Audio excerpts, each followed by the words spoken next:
Hi guys, welcome back to my channel, and today we're going to be talking about Q4, what I am doing, what my Kanban board looks like, some of the planners that I will be using for the rest of the year.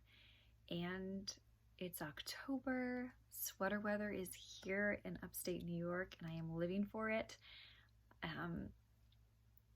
And it's already October, so let's get started. So again, hi, hello, welcome back to my channel. I know it's been a minute, but we are actually going to dive into something of actual substance this video and not just a life update.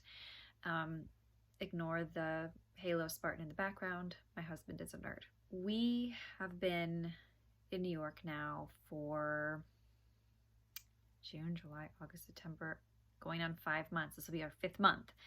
And we have gotten a groove going with an 18-month-old who was napping, by the way. And we are just so blessed and thankful that we were able to make this move. And now it is time in Q4, which is during my favorite time of the year, fall, where things change, they die, but I love that metaphor. I love the dying to be reborn as something new, and I really feel by working with the HB90 method that Sarra over at Heart Breathings has created, which I will link down below. It not only makes it really easy to set your goals for what you want to do productivity-wise, work-wise, but also working on yourself and bettering yourself.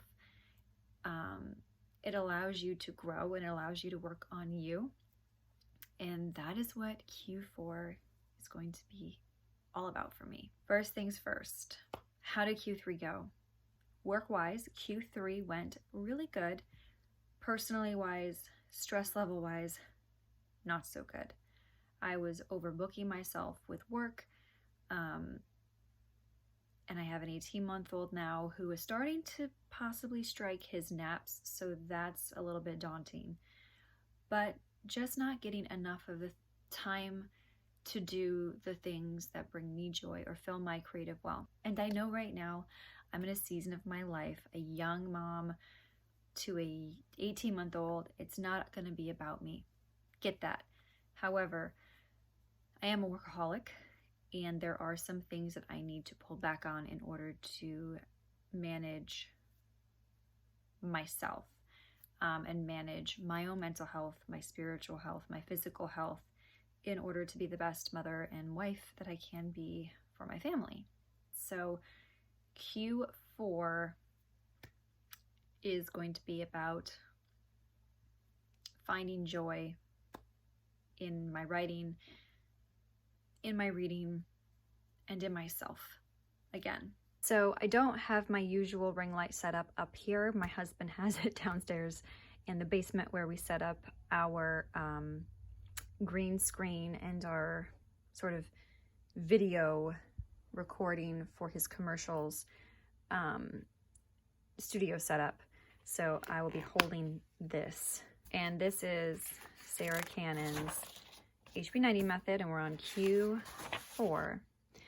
And I love these pages, what I need to do versus what I should do versus what I want to do. It really helps put things into perspective. Then obviously the daily, weekly, monthly, quarterly. Still have to figure this out a little bit. I haven't written anything in here yet, but this is the main things. So be better to myself, write what brings me joy, immerse myself in the genre I want to write in, and learn to enjoy reading again. These are huge things for me. Then over here, I obviously have, for the rest of the quarter, the work that I already have. I am booked out. Thank you, Podium Audio, you're amazing. And all my other authors that I work with independently. And the vlog ideas, because I am trying to slowly work my way back into vlogging. and then you have your goal 1, 2, and 3, and it breaks it down from there. So I am still using this HV90 method with the disc system. I am going to have to switch the discs to smaller because it was pretty chunky at the beginning. As you can see, I have taken out a lot of the papers because Q2 and Q3, I barely touched this, which I felt really bad about. So there's the one planner that I'm going to use. This is another planner that I use. So I kind of Franken-planned this. This is the Erin Condren planner that I was originally using to keep my audiobook series that I put on YouTube notes in. However, that's kind of at a pause right now. I feel like I stopped at a pretty decent place. And now I have this new cover, which I bought a couple years ago, which is very spooky and Halloween-y. And I kind of Franken-planned it so that I didn't buy a new Erin Condren notebook because I'm trying to really focus on using what I have, because I have a lot of notebooks and journals and things like that that I do need to use up. So this is going to be a pen name setup project notebook. So this is my 2022 planners, Erin Condren. As you can see, it has been well used, and I did purchase the In Bloom for 2023 as well. So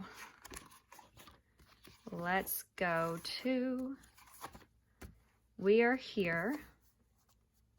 We're actually up here, but I'm going to take you into October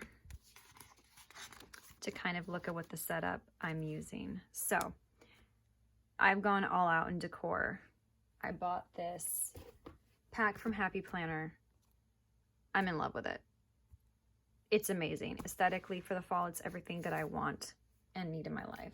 So over here, I have my list of audiobooks I have to do, vlog ideas over here, personal things that I really want to get organized, which I will go into with the Kanban board in a second. Word of the year is balance. Have not done a very good job of it this year so far, but today starts the day. The Q4 challenge for balance is on. And then I made myself a TBR list. I have When Wishes Bleed and the Omen Stones, which are 1 and 2 of a series or a duology by Casey L. Bond, which I've really wanted to read.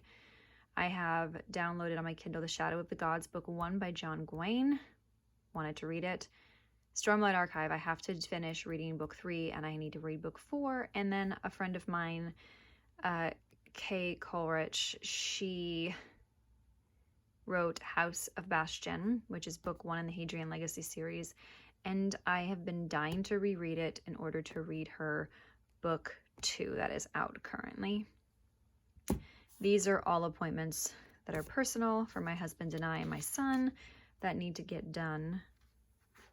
And then this is kind of what the first week of October spread is going to look like, and the second week of October spread is going to look like. I mean, just look at this. It is adorable, and I absolutely am in love with how beautiful the sticker pack is. Happy Planner really hit it out of the park with this one.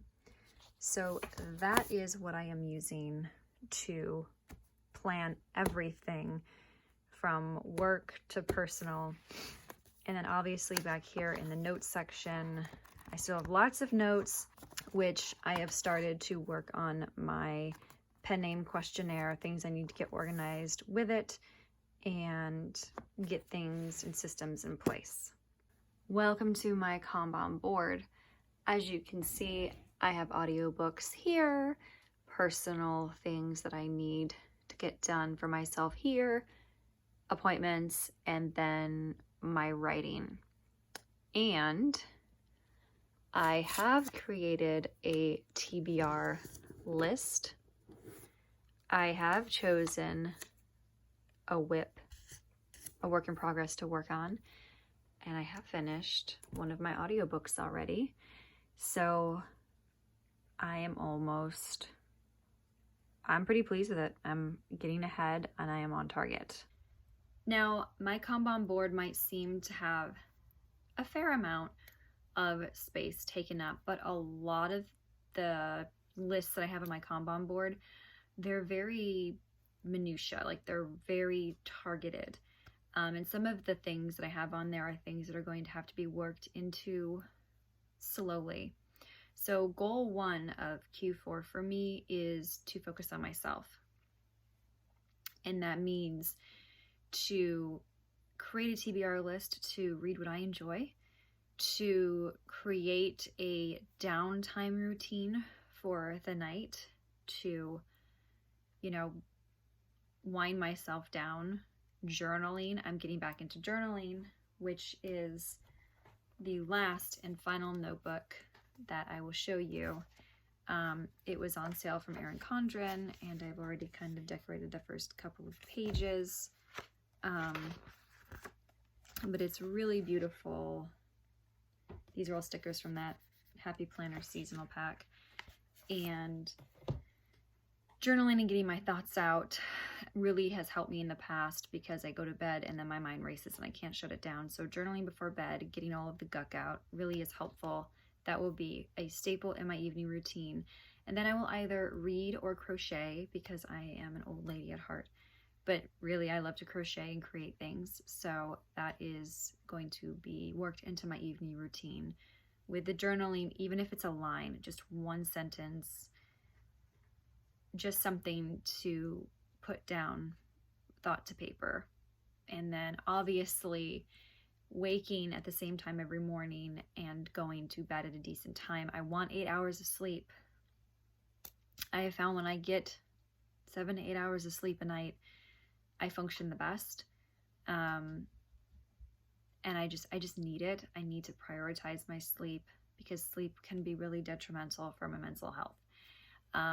I have PMDD, which I have talked about in the past, and sleep is a big proponent of me being able to have the mental clarity for that week leading up to the time, for me to really dive inward and to just be quiet with my thoughts and not snap off at people.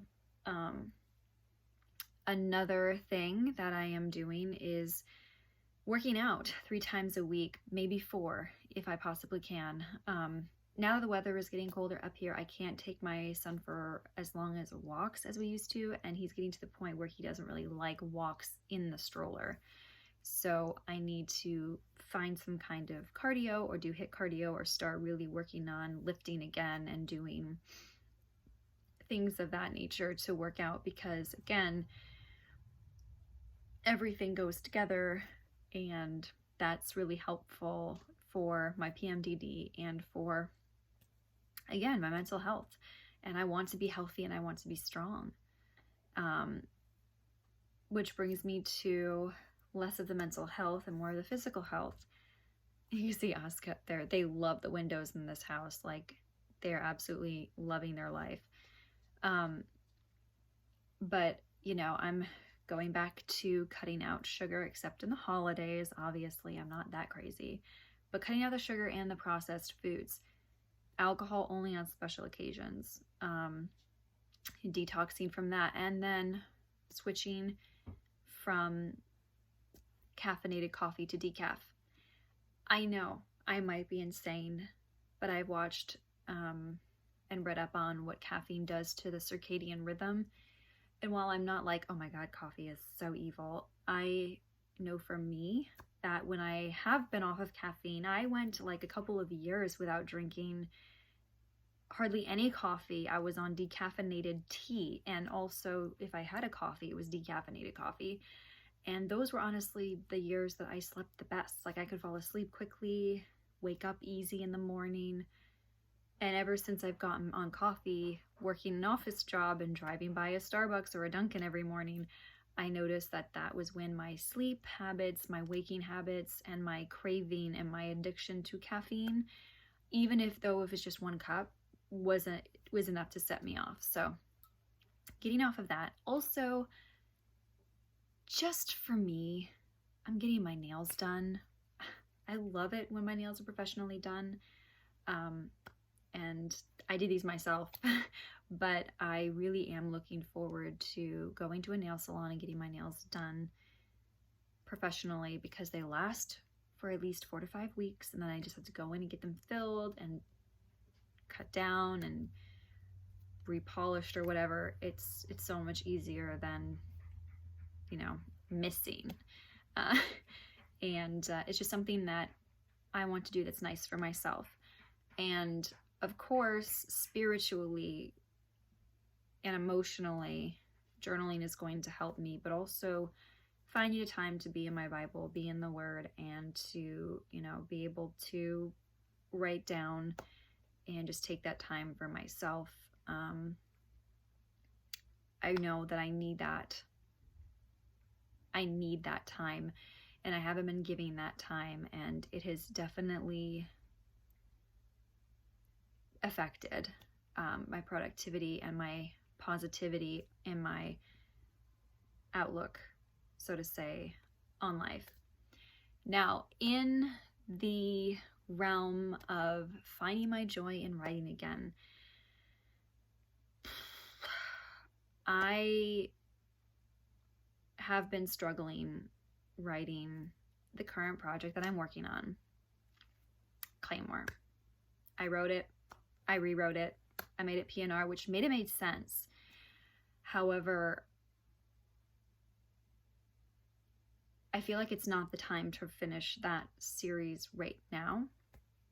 It's not that I have shiny object syndrome. This shiny object is actually very dull because it's been there for a long time in my, plot bunny book. But I feel like the project that I'm currently chosen to work on for this quarter for NaNoWriMo has really been calling to me, and I've been afraid, as Sarra just put in a wonderful video. I've been resisting writing it. I know that's where I should be, and I know that's where my attention needs to be, but I've been resisting it. And I've had to sit back and ask myself, why are you resisting it? Like, you've accepted you're a paranormal fantasy sci-fi nerd, like definitely more in the fantasy sci-fi PNR than contemporary or rom-com or anything, like even dark romance. This is where you love and you thrive. Why are you resisting? And it's because of a lot of outside noise I'm letting in.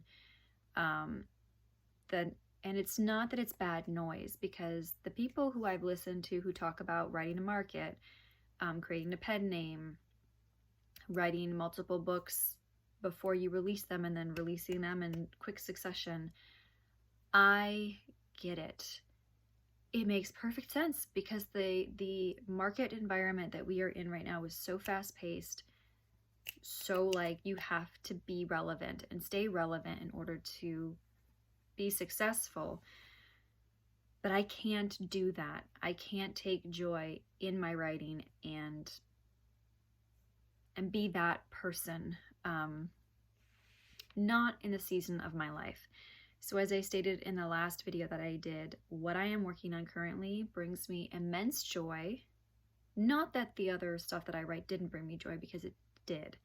I'm just not resisting it anymore, and I'm accepting that this is the genre and the stories that I need to tell. I think they've been daunting me and challenging me because I knew they would take a really long time to write. Like, we're not talking like a couple months and then we're done, because I have done that before. But I'm talking like 6 months to a year of writing. And even before writing and revising, making sure the world is lush and fleshed out, and the plot and the threads are all there from the beginning. That way you don't have to go back and plant the seeds, so to speak. I'm using Scrivener for the first time for this project. because it is such a large project. I have everything written down in like a notebook, but it's really hard to flip back and forth and look through my chicken scratch. So I'm actually utilizing Scrivener. It's amazing. I love it. Don't know why I haven't used it before, but I think there's something to my creative process where I have to write things down first, and kind of that's how I organize my thoughts the best initially. And then once I input it into the computer into like a note section or a Word document as a series Bible, or in Scrivener, which creates kind of like your own series Bible within the project, you can kind of expand on that and bring the ideas you've been ruminating on forward even more. Along with finding an evening routine, I want to find a writing routine. The time of day that I write the best at now, since it's been so long since I've written. How many words a day can I realistically do without punishing myself? And what can that word count goal be?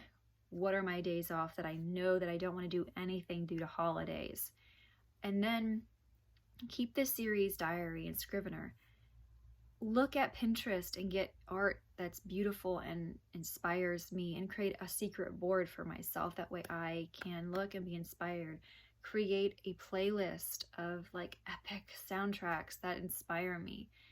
And then there are some things in the background that I am doing, which is cultivating everything that I need to set up a new pen name, because I am going to be writing under a pen name. And there were things that I learned from releasing the Legend series and the Love and 9 Lives trilogy novella when I was pregnant. I learned a lot of things that I did wrong, which is great because then you can grow and learn to do them the right way. So I am making my lists, checking them 5,000 times, and making sure that my ducks are in at least the same pond, possibly in a circle. So that is what I am doing in the background, and also doing some research on newsletter platforms. I use MailChimp, but I'm looking into MailerLite possibly in the future, but I need to do some deep diving on that. I have a new website that I got done before I moved.